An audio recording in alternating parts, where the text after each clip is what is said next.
कल्पना कीजिए, आप एक बस में आराम से सो रही हैं। बाहर सुहानी रात है। बस अपनी रफ्तार में शिवमोगा की तरफ बढ़ रही है। अचानक एक जोरदार धमाका होता है और अगले ही पल आप खुद को आग की लपटों के बीच में घिरा पाते हैं। चारों तरफ चीख पुकार मची है। धुएं के कारण दम घुट रहा है और बस का दरवाजा वो लॉक हो चुका है। कर्नाटक के चित्रदुर्ग जिले से आई ये खबर किसी का भी कलेजा कपा सकती है। नेशनल हाईवे 48 पर जो हुआ उसने न सिर्फ 10 परिवारों की खुशियां छीन ली, बल्कि पूरे देश को हिला कर रख दिया। ये कहानी उस खौफनाक मंजर की है जिसे याद करते हुए इस हादसे में बचे आदित्य की आंखों से आंसू थमने का नाम नहीं ले रहे। आदित्य बताते हैं कि हर तरफ सिर्फ आग थी। लोग अपनी जान बचाने के लिए चिल्ला रहे थे। कोई खिड़की तोड़ने की कोशिश कर रहा था तो कोई अपनों को ढूंढ रहा था, लेकिन आग इतनी बेरहम थी कि उसने किसी को संभलने का मौका तक नहीं दिया। कुछ लोग बाहर से यात्रियों को बचाने के लिए दौड़े भी, लेकिन आग की लपटें इतनी ऊंची थी कि पास जाना नामुमकिन था।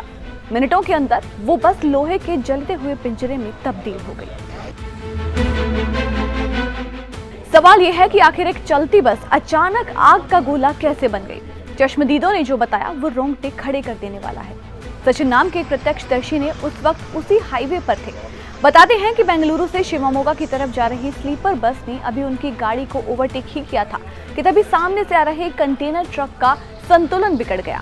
वो ट्रक तेज रफ्तार में डिवाइडर को चीरता हुआ दूसरी तरफ आया और सीधे बस के उस हिस्से से टकराया जहां पर डीजल टैंक होता है। पुलिस की शुरुआती जांच भी इसी तरफ इशारा कर रही है। जैसे ही ट्रक का लोहे का ढांचा बस के फ्यूल टैंक से टकराया, घर्षण से चिंगारी निकली और डीजल लीक होने लगा। देखते ही देखते पूरी बस धूं-धूं कर जलने लगी।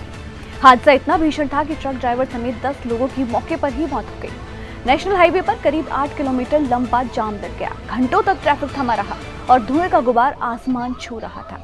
प्रशासन और फॉरेंसिक टीमें अब इस बात की गहराई से जांच कर रही हैं कि क्या ट्रक की रफ्तार बहुत ज्यादा थी या फिर ड्राइवर को नींद आ गई थी।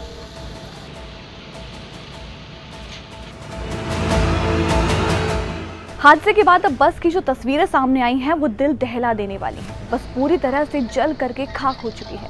सिर्फ उसका ढांचा ही बचा है। ये मंजर याद दिलाता है कि हाईवे पर सफर करना कितना जोखिम भरा हो सकता है।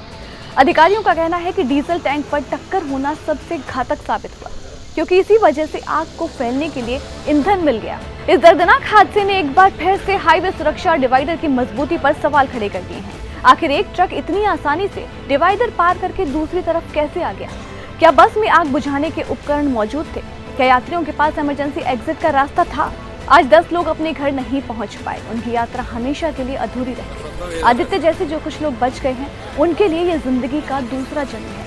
लेकिन वो खौफनाक मंजर, वो आग की लपटें, वो चीखें शायद उनके जहन से कभी नहीं मिट पाएंगी। इस खबर पर प्रशासन की जांच जारी है, लेकिन क्या हम वाकई अपने हाईवे को सुरक्षित बना पा रहे हैं? अपनी राय हमें कमेंट बॉक्स में जरूर बताइएगा।